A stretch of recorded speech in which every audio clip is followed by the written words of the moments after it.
यूहन्ना बपतिस्मा देने वाले ने जब यरदन के किनारे बपतिस्मा देना शुरू करा तो लोगों को ऐसा लगा कि जो उद्धारकर्ता आने वाला था वो यही है।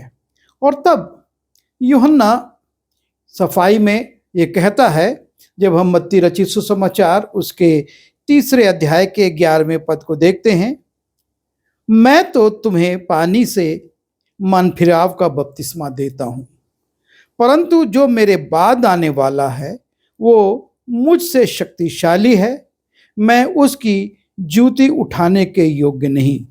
वो तुम्हें पवित्र आत्मा और आग से बपतिस्मा देगा। और इस प्रकार से यूहन्ना इस बात को स्पष्ट कर देता है कि मैं वो नहीं हूं जो कि उद्धारकर्ता के रूप में आया हूं।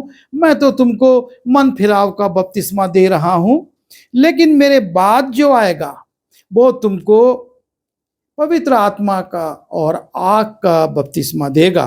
और तब हम प्रेरितों काम उसके 2 अध्याय के 3 और 4 पद में देखते हैं कि पिन्तेकुस्त के दिन वो जब एक जगह पर सब इकट्ठे थे और लिखा है, एकाएक आकाश से बड़ी आंधी की सनसनाहट का शब्द हुआ और उससे सारा घर जहां वे बैठे थे गूंज गया और उन्हें आग की सी जीभें फटती हुई दिखाई दी और उनमें से हर एक पर आ ठहरी।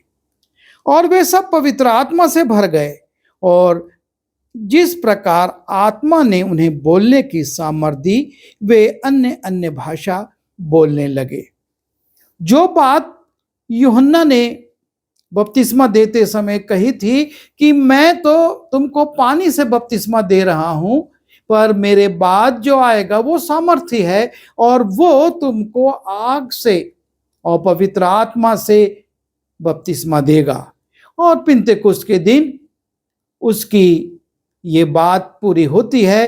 प्रभु यीशु मसीह जब उठा लिए जाते हैं और वहां से जो उनने वायदा किया था कि मैं तुमको अनाथ ना छोड़ूंगा, एक सहायक दूंगा, और उस सहायक के रूप में पवित्र आत्मा शिष्यों पर आता है और एक आग उन पर उतरती है। लिखा है कि उन्हें आग की सी जीभें फटती हुई दिखाई दी और उनमें से हर एक पर आ ठहरी। और इस प्रकार से उन 120 लोगों, खास तौर से जो चेलों के साथ जमा थे, उन पर वो आग ठहर गई। आग से वो परिपूर्ण हो गए और लिखा है कि वो पवित्र आत्मा से भरकर अन्य अन्य भाषा में प्रचार करने लगे, बोलने लगे, लोगों को वचन समझाने लगे। और आज इसी आग पर हम कुछ देर विचार करें। आग के कुछ गुण हैं और उन गुणों पर हम ध्यान लगाएं। सबसे पहली बात जो है, और हम वो पाते हैं कि आग जो है वो सब कुछ जला देती है। जब हम याकूब उसके 3 अध्याय के 5वें पद में जाते हैं, वहां लिखा है, वैसे ही जीभ भी एक छोटा सा अंग है जो बड़ी बड़ी डींगे मारती हैं। देखो, थोड़ी सी आग से कितने बड़े वन में आग लग जाती है। थोड़ी सी आग से पूरा वन जल जाता है। यह है आग का गुण। एक चिंगारी पूरे वन में आग लगाने के लिए पर्याप्त है। एक बूंद अगर जल होगा, पानी होगा, तो उससे कुछ नहीं होने वाला, लेकिन एक चिंगारी पूरे वन में आग लगा देती है। और हम देखते हैं, मुट्ठी भर चेले थे और पवित्र आत्मा की आग से जब ये भर गए तो पूरे यरूशलेम में इन्होंने हलचल मचा दी। ये है आग। जब वो आग का बपतिस्मा प्राप्त करे, आग उनके ऊपर ठहर गई और उस आग से भरकर उन्होंने पूरे यरूशलेम में हलचल मचा दी और उसके बाद पूरे विश्व में वो धीरे धीरे फैलते हैं। सबसे ज्यादा प्रभु यीशु मसीह को मानने वाले लोग हैं। शुरुआत हुई थी कुछ चेलों से और आज उनकी संख्या सबसे ज्यादा है। आग का दूसरा गुण है कि वो गर्मी प्रदान करती है। आग गर्माहट देती है। जब हम प्रेरितों काम में जाते हैं और उसके 28वें अध्याय को देखते हैं, वहां पर पौलुस यरूशलेम से रोम की यात्रा पर है और उसका जहाज तूफान में फंस जाता है और तूफान में फंसने के बाद वो जहाज टूट भी जाता है और तब वो लोग पानी में होकर एक छोटे से टापू पर पहुंचते हैं। जब हम बच निकले तो ये टापू मिलिते कहलाता है और उन जंगली लोगों ने हम पर अनोखी कृपा की, क्योंकि मेह के कारण जो बरस रहा था और जाड़ के कारण उन्होंने आग सुलगाकर हम सबको ठहराया। बहुत जाड़ा था, बारिश हो रही थी और ये लोग जो कि समुंदर से आए थे, इनके कपड़े भीगे थे और तब लिखा है कि आग सुलगाकर हम सबको, जो टापू था मिलीते, उसके लोगों ने उनको ठहराया। आग एक गर्मी प्रदान करती है और परमेश्वर ये चाहता है कि आपके और मेरे अंदर वो गर्मी हो, हम सरगर्म रहें। और इसीलिए प्रकाशित वाक्य उसके 3 अध्याय के 19वें पद में हम देखते हैं, परमेश्वर की आत्मा लौदीकिया की कलीसिया से कहती है कि जिन जिन से मैं प्रीति रखता हूं उन सबको उल्हाना और ताड़ना देता हूं। क्यों देता हूं? इसलिए सरगर्म हो और मन फिरा। परमेश्वर चाहता है कि आप और मैं सरगर्म हों, हम ठंडे ना रहें, हम गुनगुने ना रहें, लेकिन सरगर्म हों। आग का जो गुण है और वो ऊष्मा प्रदान करता है, गर्मी देता है, और ये आग का गुण आपके और मेरे अंदर होना बहुत जरूरी है। आग का तीसरा गुण जो है और वो है कि आग रोशनी उत्पन्न करती है। जब हम निर्गमन उसके 14वें अध्याय के 20वें पद में और 24वें पद को देखते हैं, वहां पर हम देखते हैं कि परमेश्वर उनको रात में आग के खंबे के रूप में अगुवाई देता था ताकि उनको पथ दिखे, उनको उजाला मिले। वो आग का खंबा उनको उजाला प्रदान करता था। और जब हम मत्ती रचित सुसमाचार उसके 5वें अध्याय में जाते हैं, वहां पर यीशु मसीह कहते हैं, तुम जगत की ज्योति हो। जो नगर पहाड़ पर बसा है वो छिप नहीं सकता। लोग दिया जलाकर पैमाने के नीचे नहीं परंतु दीवट पर रखते हैं, तब उससे घर के सब लोगों को प्रकाश पहुंचता है। तुम जगत की ज्योति हो, और ये जो दिया है उसमें आग जलती रहती है। अगर उसमें आग ना जले तो दिए से रोशनी नहीं निकलेगी, और आग का काम है रोशनी प्रदान करना।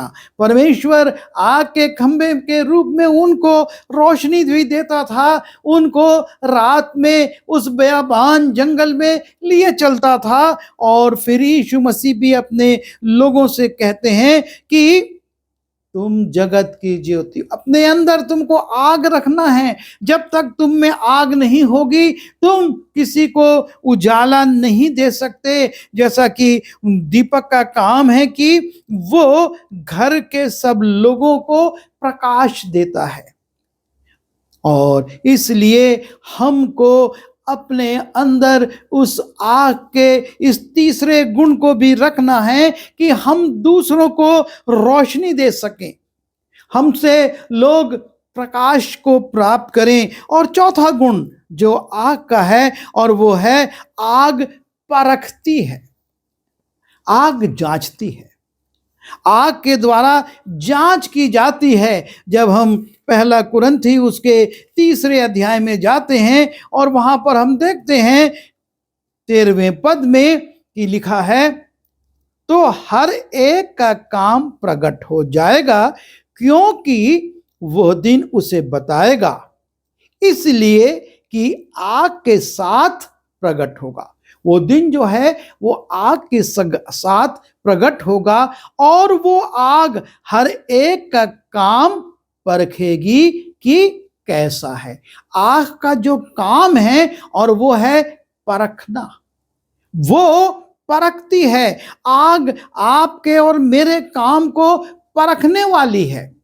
और लिखा है, जिसका काम उस पर बना हुआ स्थिर रहेगा वो मजदूरी पाएगा, पर यदि किसी का काम जल जाएगा तो वो हानि उठाएगा। आग आपके और मेरे काम को परखेगी। और इसीलिए जब हम नीति वचन में जाते हैं और उसके 27वें अध्याय के 21वें पद को देखते हैं, वहां पर लिखा है कि आग के द्वारा सोना शुद्ध किया जाता है। चांदी के लिए कुठाई और सोने के लिए भट्टी है। सोने को परखने के लिए आग की भट्टी में डाला जाता है। यदि नकली होगा तो वो जल जाएगा, यदि अशुद्धि होगी तो वो अशुद्धियां भी जल जाएंगी और खरा सोना निकल जाएगा। इसी बात को उसने 17वें पद अध्याय में भी और उसके 3 पद में कहा है कि आग की भट्टी में सोना जांचा जाता है, वो निखरता है, क्योंकि आग का काम है कि वो परखे। और आग का एक और काम है कि वो कभी बस नहीं कहती। जब हम नीति वचन उसके 30वें अध्याय में जाते हैं, वहां पर आग के इस गुण का भी उल्लेख है, और आग जो कभी नहीं कहती बस, अर्थात वो कभी रुकती नहीं है। अगर आग भड़क रही है तो भड़कती जाएगी, भड़कती जाएगी। आज हम देखते हैं कि अमेरिका में और कनाडा के कितने जंगलों में ऐसी आग भड़की हुई है जिसको कितने भी आधुनिक संसाधन इस्तेमाल किए जा रहे हैं, बुझ नहीं पा रही है। आग बस नहीं कहती है, आग रुकती नहीं है। आप और मैं यदि आग हैं तो हम रुकेंगे नहीं, पर बढ़ते जाएंगे, बढ़ते जाएंगे, बढ़ते जाएंगे। और आग जो है उसका 6वां गुण है, आग ईश्वरीय क्रोध को, ईश्वरीय दंड को प्रकट करती है। जब हम उत्पत्ति उसके 19वें अध्याय के 24वें पद को देखते हैं, वहां सदोम और अमोरा का वर्णन है। और जब सदोम और अमोरा का पाप परमेश्वर की दृष्टि में बहुत ज्यादा बढ़ गया तो लिखा है कि आग और गंधक की बारिश हुई। परमेश्वर ने अपने दंड को आग के रूप में सदोम और अमोरा पर बरसाया। जब हम इस्राएलियों को देखते हैं, वो मिस्र देश से निकलते हैं और वहां से जाते हुए रास्ते में वो परमेश्वर पर बड़बड़ाने और कुड़कुड़ाने लगते हैं। और तब गिनती उसके 11वें अध्याय के पहले पद में साफ साफ लिखा हुआ है, परमेश्वर का वचन बताता है कि किस प्रकार से परमेश्वर के विरुद्ध जाने के कारण परमेश्वर की आग उनमें भड़की। फिर वे लोग बड़बड़ाने और यहोवा के सुनते बुरा कहने लगे। निदान यहोवा ने सुना और उसका कोप भड़क उठा और यहोवा की आग उनके मध्य में जल उठी और छावनी के एक किनारे से भस्म करने लगी। परमेश्वर की आग भड़क उठी। जब लोग बड़बड़ाने कुड़कुड़ाने लगे और परमेश्वर ने सुना कि वो भला बुरा कह रहे हैं, परमेश्वर क्रोधित हो गया।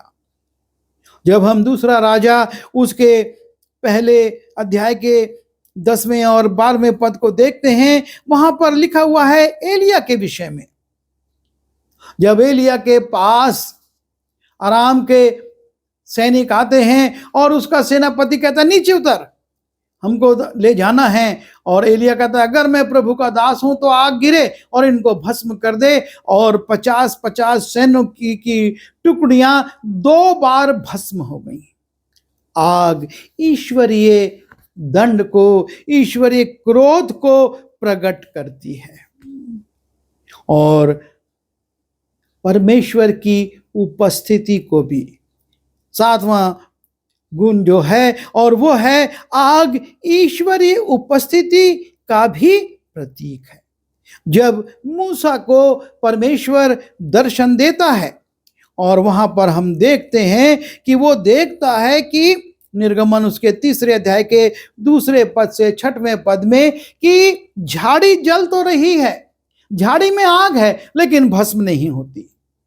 वहां पर परमेश्वर की उपस्थिति थी। और जब इस आश्चर्य कर्म को देखने के लिए मूसा जाता है तो परमेश्वर का दूत कहता है अपनी जूती उतारिए, पवित्र स्थान, यहां परमेश्वर की उपस्थिति है। और मूसा अपने मुंह को छिपा लेता है। हम एलिया के विषय में भी देखते हैं कि वो बाल के पुजारियों के सामने चुनौती रखता है कि जिसका परमेश्वर आग गिराकर उत्तर दे वही सच्चा है। और बाल के पुजारी असफल रहते हैं। और तब जब शाम को एलिया प्रार्थना करता है, आकाश से आग गिरती है और वेदी पर जितना उसने चढ़ाया था सब पत्थरों सहित जल जाता है। परमेश्वर की उपस्थिति को प्रकट करती है आग। जब हम निर्गमन उसके 19वें अध्याय के 18वें पद में जाते हैं, वहां पर जब परमेश्वर मूसा से बात करने आता, लिखा है कि आग से पूरा पहाड़ जल रहा था। इब्रानी उसके 12वें अध्याय के 18वें पद में भी इब्रानी का लेखक इस बात का उल्लेख करता है कि वो पर्वत जो सिय्योन पर्वत था आग से दहक रहा था, क्योंकि वहां पर परमेश्वर था। और जब हम गिनती उसके 90 अध्याय के 15वें और 16वें पद में जाते हैं, जब जब मिलाप के तंबू से वो आग का और बादल का खंबा उठ जाता था, एक आग उस मिलाप के तंबू पर दिखती रहती थी। और जब वो उठ जाती थी तो वो अपनी यात्रा प्रारंभ करते थे, और जब वो रुक जाती थी तब वो वहां पर विश्राम करते थे। आग परमेश्वर की उपस्थिति को दिखाती है कि परमेश्वर उनके बीच में उपस्थित है।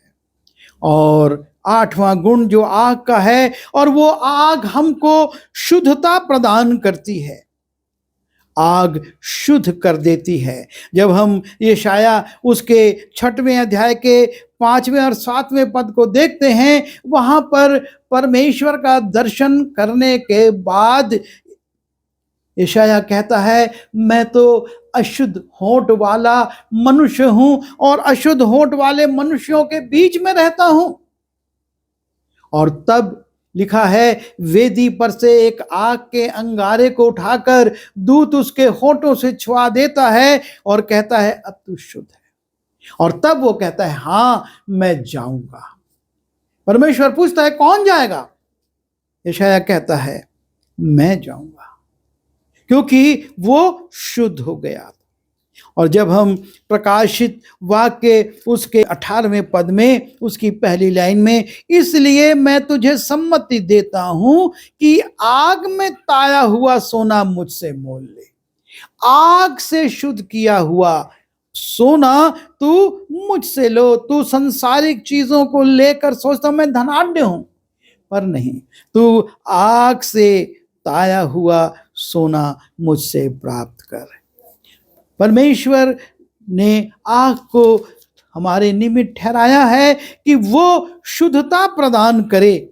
जब हम पहला पत्रस उसके पहले अध्याय के 7वें पद को देखते हैं, वहां पर हम पाते हैं कि ये इसलिए हुआ कि तुम्हारा परखा हुआ विश्वास, जो आग से ताए हुए नाशमान सोने से भी कहीं अधिक बहुमूल्य है। आग से ताया हुआ हमारा विश्वास होना है। प्रभु हमारी सहायता करे कि हमारा विश्वास आग से ताया जाए, शुद्ध हो, हमारे होंठ शुद्ध हो। और जैसा कि हमने याकूब में देखा, जीभ के विषय में लिखा है कि वो छोटा सा अंग है परंतु आग लगा देती है। याकूब उसके 3 अध्याय के 6वें पद में हम जाते हैं, जीभ भी एक आग है, आपकी और मेरी जीभ एक आग है। और हमको इस बात पर विचार करना होगा कि ये जीभ कौन सी आग लगा रही है, द्वेष की आग लगा रही है कि प्रेम की? कौन सी आग हमारी जीभ आज लगा रही है? लोगों में घृणा की आग लगा रही है या लोगों में क्षमा और एक दूसरे के प्रति सहिष्णुता की आग लगा रही है? और 10वीं बात जो हम यहां पर देखते हैं कि परमेश्वर बुझी हुई मशालों के साथ आपको और मुझको अपने घर में प्रवेश करने नहीं देगा। जब हम मत्ती रचित सुसमाचार उसके 25वें अध्याय में जाते हैं और वहां पर 10 कुर्बानियों का उल्लेख है और 5 की मशालें दहक रही थी, जल रही थी क्योंकि उनमें तेल था, और 5 की बुझने लगी। और जब दूल्हा आने का समय हुआ, 5 सोचती हम कैसे जाएं, और वो मांगने लगती हैं, और जब वो बाजार जाकर लौटती हैं तब तक देर हो चुकी होती है। हमको इस बात के लिए सावधान होना है कि हमारे हृदय में आग जलती रहे, बुझे ना। अगर आग बुझ गई तो हम इस लायक नहीं रहेंगे, क्योंकि परमेश्वर ने लय व्यवस्था में इसी बात की आज्ञा दी। उसने लय व्यवस्था में इस बात को कहा कि जब हम लय व्यवस्था उसके 24वें अध्याय के 2 पद में जाते हैं और वहां पर इस बात का उल्लेख पढ़ते हैं, इस्राएलियों को ये आज्ञा दे कि मेरे पास उजियाला देने के लिए कूट के निकाला हुआ जलपाई का निर्मल तेल ले आए, कि दीपक नित्य जलता रहे। दीपक के नित्य जलते रहने के लिए ये आवश्यक है कि उसमें तेल बरकरार रहे। ये चूक इन कुमारियों ने करी और वो प्रवेश नहीं कर पाई। और जब हम लय व्यवस्था उसके 6वें अध्याय के 12वें पद को देखते हैं और वहां पर हम देखते हैं किस प्रकार से आज्ञा दी गई है, वेदी पर अग्नि जलती रहे और कभी बुझने ना पाए। वेदी पर अग्नि जलती रहे। आज हमारे हृदय की वेदी का क्या हाल है? हम कभी सरगर्म हो जाते हैं, कभी दहकने लगते हैं और कभी हम बुझ जाते हैं। हमारी वेदी पर आग जलती रहना आवश्यक है। परमेश्वर ने इस बात के लिए आज्ञा दी। 13वें पद में लिखा है, वेदी पर आग लगातार जलती रहे, वो कभी बुझने ना पाए। यूहन्ना बपतिस्मा देने वाले ने कहा था, मैं तो तुम्हें पानी से मन फिराव का बपतिस्मा दे रहा हूं, लेकिन मेरे बाद जो आएगा वो तुम्हें आग से और पवित्र आत्मा से बपतिस्मा देगा। और पिन्तेकुस्त के दिन वो आग उतरी और चेलों ने उसका बपतिस्मा पाया। आज हमारी दशा क्या है, हमारे हृदय की दशा क्या है। क्या इसकी वेदी पर वो आग, जैसा कि आज्ञा दी गई, वेदी पर आग लगातार जलती रहे, वो कभी बुझने ना पाए, क्योंकि हम नहीं जानते कि कब प्रभु यीशु आ जाएगा या कब हमारा यह जीवन समाप्त हो जाएगा। अगर जिस दिन आग बुझी हुई है और हम इस पृथ्वी से चले गए तो हमारी क्या स्थिति होगी। और इसलिए बहुत जरूरी है कि हमारे अंदर वो पवित्र आत्मा की आग निरंतर जलती रहे, निरंतर जलती रहे, और हम उसका प्रकाश दूसरों तक पहुंचाएं, हम उसकी गर्मी दूसरों तक पहुंचाएं, हम उसके द्वारा इस संसार में ऐसी आग लगाएं जिससे कि लोग पाप से अलग होकर खरा सोना बन जाएं, वो शुद्ध हो जाएं, उनको शुद्धता मिल जाए। हमारी जीभ से ऐसी आग लगे जो कि बहुतों को आत्मिक जीवन में सरगर्म कर दे, और हमारे जीवन में वो आग परमेश्वर की उपस्थिति को प्रकट करती रहे कि हम परमेश्वर के लोग हैं। आइए प्रार्थना करें। प्रभु जी, हम आपके चरणों पर आते हैं, धन्यवाद देते हैं कि आपने अपने वायदे को पूरा किया और पिंतेकुस्त के दिन वो आग स्वर्ग से उतरी और आपके चेलों पर, आपके लोगों पर जो लौलागा कर प्रार्थना कर रहे थे उन पर ठहर गई, और उस आग से उन्होंने इस पूरी पृथ्वी पर आपके वचन को फैलाया। आज जब हमको प्रभु जी आपने ये आग दी है, हम भी इस आग को अपने अंदर बनाए रखें, इसे बुझने ना दें, लेकिन ये नित्य जलती रहे और बहुत लोगों को, हमारे जो आसपास हैं, हमारे जो परिवार के हैं, हमारी जो मंडली के हैं, आपके पास लाए जा सकें। प्रभु, हम सबों को पवित्र आत्मा से और उस पवित्र आग से परिपूर्ण रखिए। विनती यीशु के नाम से मांगता हूँ, आमीन।